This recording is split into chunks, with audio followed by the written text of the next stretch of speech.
बिस्मिल्लाहिर्रहमानिर्रहीम। अस्सलाम वालेकुम वीवर्स, मैं हूँ ज़रिश और आप देख रही हैं ज़रिश फूड सीक्रेट्स। आज हम आपको दूध वाली सेवइयाँ बनाना सिखाएंगे। तो सबसे पहले हम आधा किलो फ्राई पैन में दूध डालेंगे।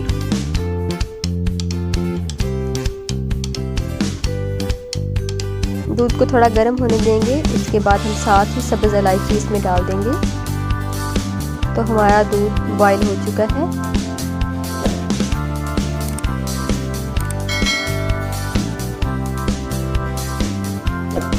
दो तीन बॉईल के बाद हम इसमें सेवइयाँ ऐड करेंगे।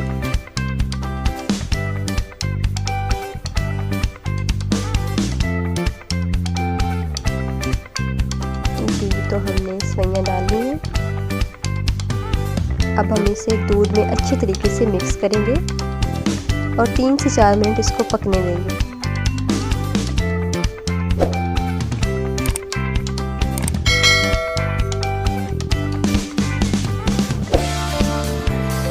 सेवइयाँ दूध में अच्छी तरीके से मिक्स हो चुकी हैं।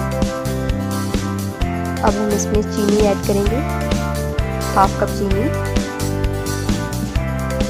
या आप अपने टेस्ट के मुताबिक इस्तेमाल कर सकते हैं। जी, तो हमारी बहुत ही मज़ेदार सी दूध वाली सेवइयाँ तैयार है।